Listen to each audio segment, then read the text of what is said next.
Bonjour à tous et à toutes pour ce Fort Expresso. Le petit café qui va bien, il va y en avoir besoin parce que je pense que l'après-midi va être calme. Ce matin, on a eu un chiffre sur le chiffre du chômage en Grande-Bretagne qui est sorti meilleur qu'attendu, mais qui n'a pas déclenché, c'est le moins qu'on puisse dire, des achats massifs de la livre.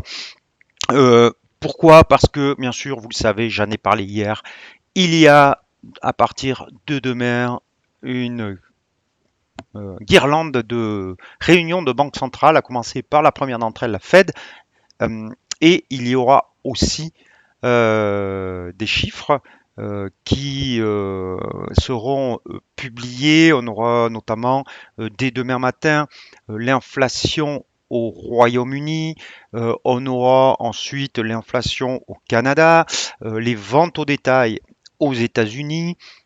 Ça, c'est pour les chiffres. Et le soir, on aura la décision de la Fed sur les taux d'intérêt. J'aurai l'occasion d'en reparler demain.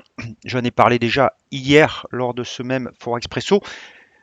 Avant de voir les graphes, mais on va voir qu'il ne se passe pas grand-chose, euh, nous allons prendre connaissance de l'avertissement, bien sûr, sur les risques.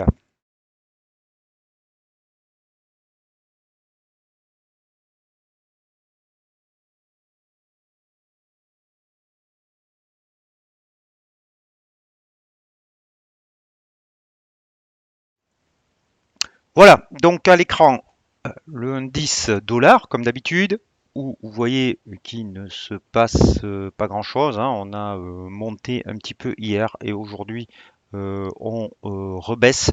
En fait, on revient au niveau à peu près de l'ouverture d'hier, donc calme plat. Logique avant de tels événements, de tels chiffres demain. Logique et cet après-midi, bien sûr, il y a des chances que ça soit de même. Les niveaux qui vont être à surveiller, c'est bien sûr bon, le plus haut ici, mais aussi cette résistance à 96,60 puisqu'elle a été touchée deux fois. On verra demain si elle est cassée à la hausse, si elle est franchie. Euh, ici, ici, on a un petit support oblique qui est pas franc, enfin qui est pas franc, qui est de très court terme, donc il peut être cassé et que ça reparte à la hausse. Mais en tout cas, on est dans une tendance haussière toujours, et on est plutôt dans une consolidation de tendance haussière. Si bien sûr on sortait par le haut, on pourrait avoir une accélération.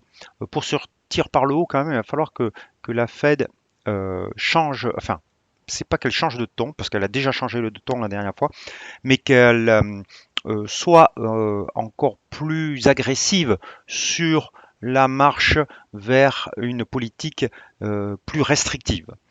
On va voir l'euro dollar tout de suite. Euh, Juste le temps que je le trouve. Voilà, ici. Euro-dollar, donc, ben, qui a la même physionomie que, bien sûr, l'indice dollar, à l'inverse, avec une stagnation maintenant qui remonte à la dernière semaine de dernier jour de novembre, donc depuis décembre, depuis début décembre, eh ben, on a une stagnation et une baisse de la volatilité. Et bien sûr, on pourrait avoir une explosion de la volatilité demain, c'est pas sûr, mais ça pourrait être le cas. Les niveaux, je vous ai donné, hein, toujours un 13,83 à la hausse à surveiller et à la baisse, cette zone 1,11,70, 1,11,75. À plus court terme, on a un petit support ici sur 1,12,60 à surveiller qui pourrait, s'il était cassé, donner d'abord une impulsion baissière vers 1,11,70. Mais peu de chances que ça arrive quand même avant avant la Fed. Si, peut-être avec les chiffres des ventes au détail quand même, qui sont des chiffres qui vont être regardés de près. Pas avant, en tout cas, les chiffres de ventes au détail. Si on cassait avant, on pourrait avoir un faux braque. Donc méfiance. On va aller voir les autres paires de devises. La UD, l'OSSI. Alors l'OSSI, hein, je vous ai dit qu'on a échoué dans cette tentative de rebond sur 0,7170. Donc c'est vraiment maintenant le niveau à surveiller à la hausse. 0,7170 sur l'OSSI. Parce que ça peut effectivement, s'il était franchi, donner lieu à un rebond, à une hausse plus marquée de cette paire de devises. Mais pour l'instant, la tendance est baissière. Cette résistance n'a pas été cassée. Donc en dessous, on garde un biais baissier. J'évite de me positionner encore une fois à la baisse. On pourrait rechercher un point d'entrée à la baisse, mais avec la fête de mer, ça paraît être un petit peu risqué. Alors, on va aller voir le câble, parce que le câble, on va voir que ce matin, donc ici, il y avait donc le chiffre du chômage qui est sorti meilleur qu'attendu. Alors attention, sur le câble, demain matin, il y a les chiffres de l'inflation et jeudi, la Banque d'Angleterre. Donc on a suite à ce bon chiffre un léger aussi ici rebond du câble, mais vous voyez que pour l'instant ça reste à l'intérieur ce rebond de la bougie baissière d'hier et donc ça vient absolument pas changer la donne sur la tendance négative du câble sous ces deux moyennes mobiles baissières.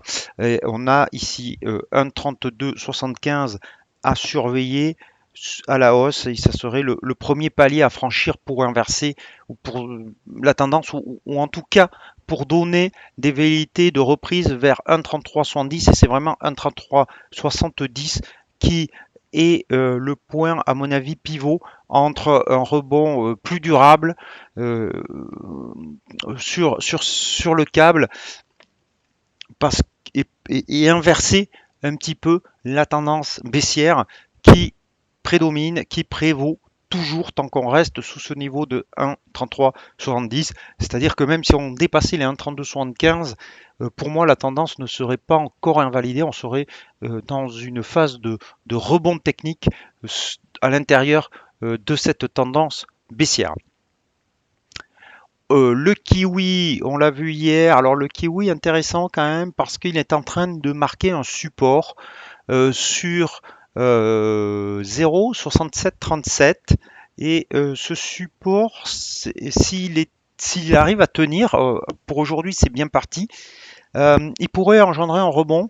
On a une divergence qui pourrait alors tout est conditionnel parce qu'il n'y a rien de validé pour l'instant, qui pourrait se mettre en place sur le RSI à condition que le RSI dépasse ce sommet. Ça serait la validation de cette divergence haussière qui pourrait entraîner donc un rebond du kiwi.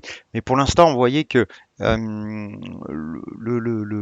ce rebond ici ne dépasse pas le sommet ici sur le RSI et donc il n'y a absolument pas de divergence haussière. Cette divergence n'est absolument pas validée. Maintenant, on voit que demain, certainement, ce niveau de 0,6737 pourrait être un point à surveiller pour déterminer si le kiwi va continuer à la baisse ou pas. Le dollar yen est toujours dans un range entre alors les deux points à surveiller demain, ça sera 112,73, 113,96. Alors le dollar yen et l'euro dollar risquent d'être les deux devises qui réagissent le plus parce que jeudi on attend la Banque d'Angleterre et la Banque d'Angleterre jusqu'à la fin de la semaine dernière, je vous aurais dit que la Banque d'Angleterre pourrait augmenter les taux, ce qui compenserait une politique plus restrictive de la Fed. Simplement, le variant Omicron est tellement en train de se propager outre-Manche et les alertes sont tellement enfin Boris Johnson a lancé tellement d'alertes, et ainsi que les services sanitaires outre-Manche, que pas sûr que la Banque d'Angleterre, du coup, décide dès après-demain de rendre sa politique monétaire plus restrictive. Elle risque de botter en touche.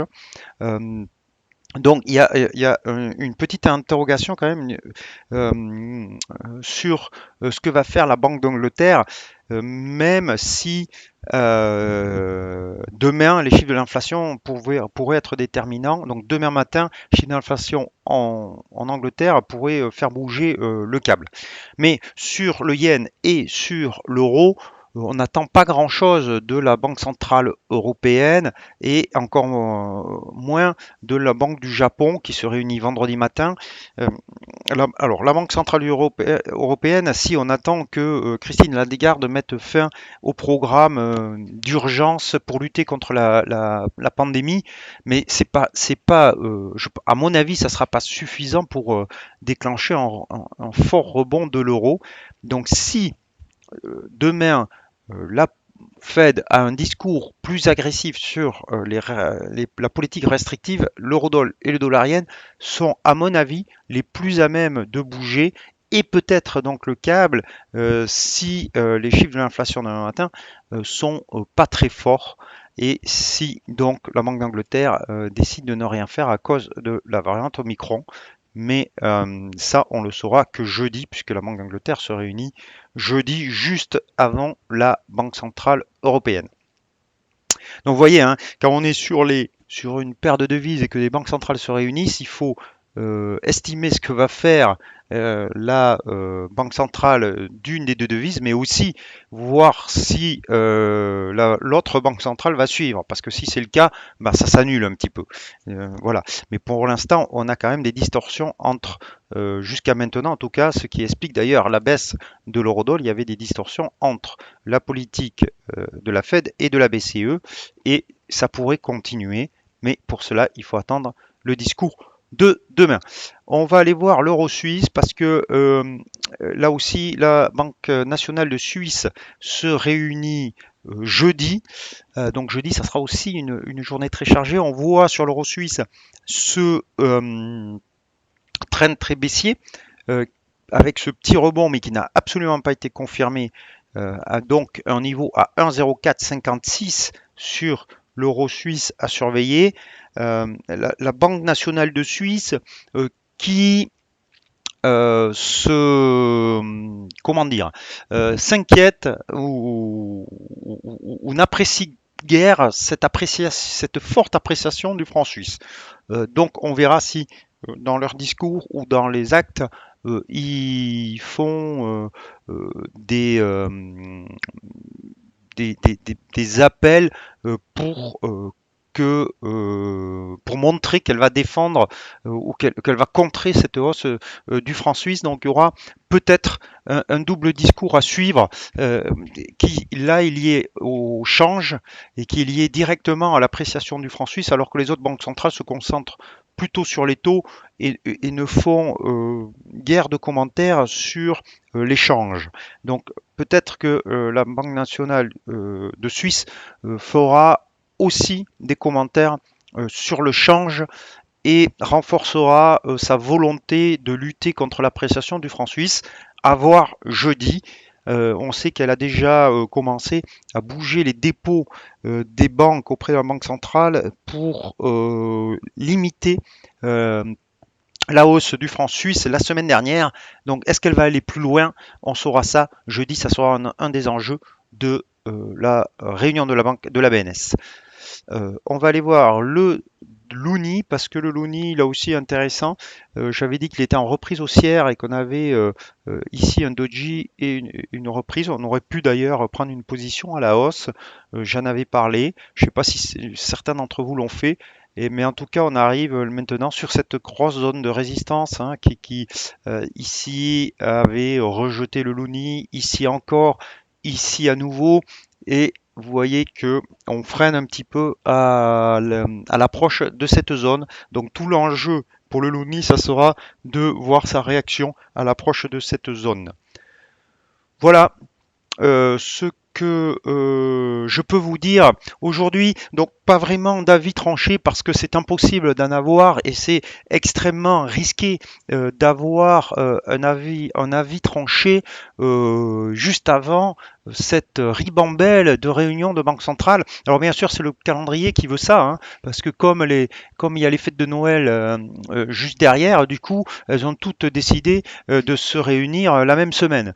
Et ça crée encore plus d'incertitude sur le marché. En plus, on est dans une période où on est en train de voir un changement de politique monétaire des banques centrales et la fin des politiques de soutien qui avaient été mises en place pour lutter contre la pandémie. Et bien sûr, tout cela est dû à la hausse sévère de l'inflation que l'on a enregistré ces derniers mois. Donc voilà, je vous ai donné les niveaux à surveiller. Peu de chances qu'ils se déclenchent avant demain, en tout cas cet après-midi. Euh, Ça sera plus à partir de demain que ça risque de bouger sur les devises, sur l'échange, et peut-être même sur les autres marchés aussi d'ailleurs, parce que quand on regarde les indices, on voit bien aussi que ils sont plutôt en attente. Voilà ce que je pouvais vous dire aujourd'hui. On se retrouve demain avec plaisir. Je vous souhaite à tous et à toutes un très bon après-midi, de bons trades. Si vous décidez de trader, n'oubliez pas vos stop loss et à demain.